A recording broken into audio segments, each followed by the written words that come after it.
In this lecture, we will review the quite disheartening topic of child abuse and maltreatment.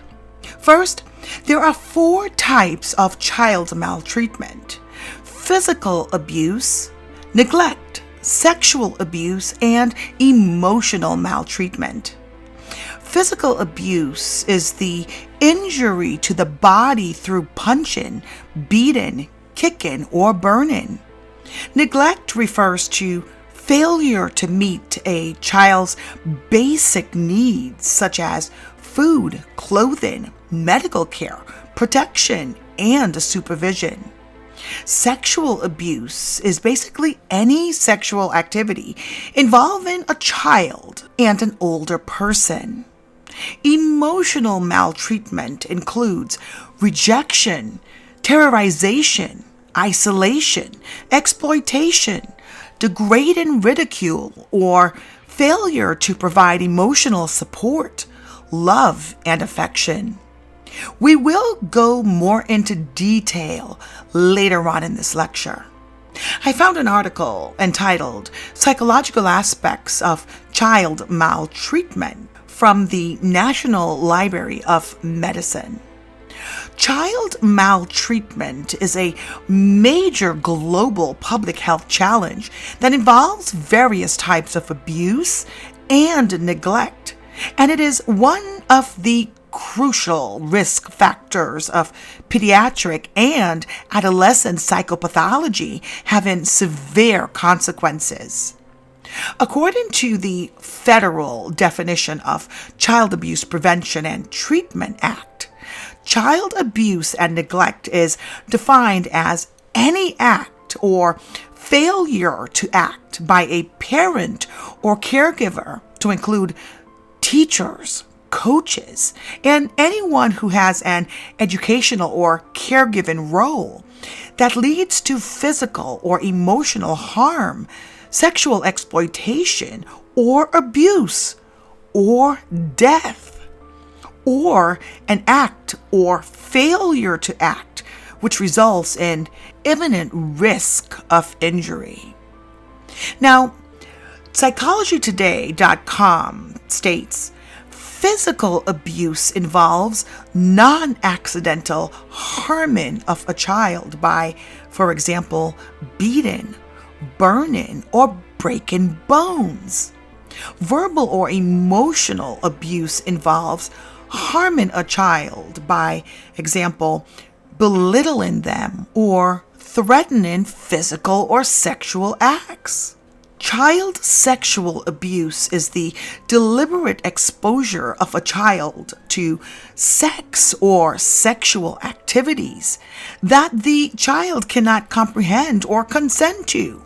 This behavior includes acts such as inappropriate touching of a child's breast or genitalia, someone exposing their genitalia to a child, fondling, oral genital contact, genital and anal intercourse, as well as exhibitionism, voyeurism, and exposure to pornography. Lasting emotional trauma can result from any form of abuse. Child neglect occurs when someone does not provide the necessities of life to a child, either intentionally or with reckless disregard for the child's well-being. And this can include physical neglect, such as withholding food, clothing, shelter, or other necessities. Emotional neglect includes withholding love or comfort of affection. Medical neglect occurs when medical care is withheld. Households in which participants suffer from alcoholism or substance abuse or anger issues demonstrate higher occurrences of child abuse as compared to households without. Child abuse can result in both short and long-term injury or even death. Some children may be unaware that they are victims of child abuse.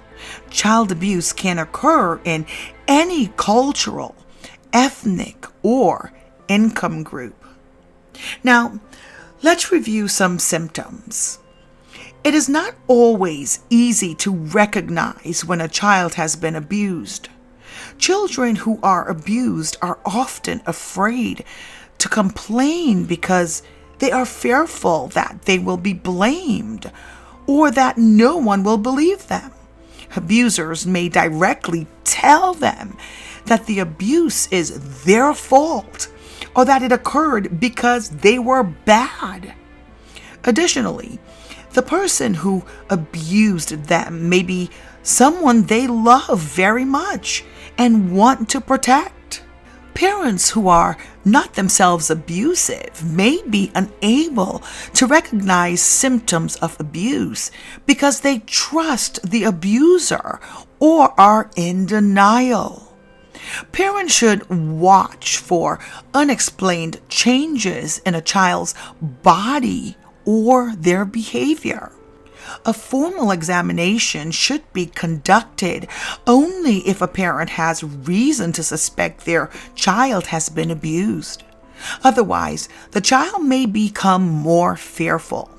Parents should be alert to any of the following changes. Signs of physical abuse.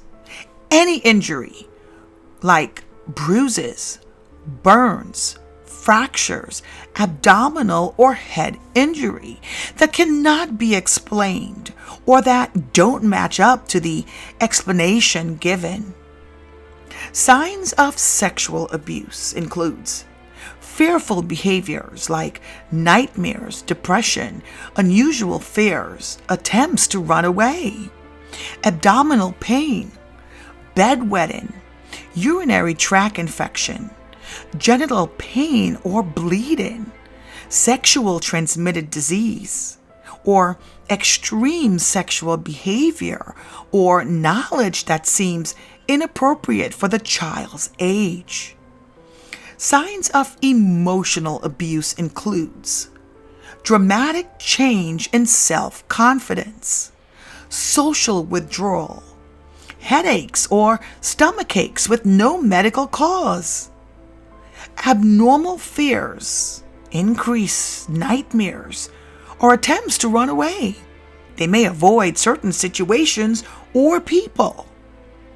Persistent anxiety or worry about doing something wrong. Depression, poor school performance, or sudden loss of interest in school. Regressing developmentally, either by losing previously acquired developmental skills or by restarting old behaviors. Signs of neglect includes failure to gain weight, especially in infants, poor hygiene, desperately affectionate behavior, vicarious appetite, including stealing or hiding food, stealing money or other necessary items, lack of adequate clothing or basic necessities, and failure to attend school regularly. Now, to conclude the psychological aspects of child maltreatment, in children, the consequences of abuse and neglect can widely vary. A lack of understanding of serious lifetime consequences has hindered prevention policies and programs. Maltreated children are likely to develop psychiatric disorders such as major depression, anxiety disorder, post-traumatic stress disorder, also known as PTSD, attention deficit hyperactivity disorder, ADHD, substance abuse, personality disorders, and psychosis over the course of their lifetime. Therefore, it is important for clinicians to understand the risk factors of maltreatment in order to prevent and reduce victimization from abuse and neglect in children. Again, Forms of maltreatment are physical abuse, neglect, sexual abuse, and emotional maltreatment. Maltreatment can interfere with all areas of development, and its effect can continue into adulthood. Still, many maltreated children show remarkable resilience. With proper treatment, these children can grow and thrive.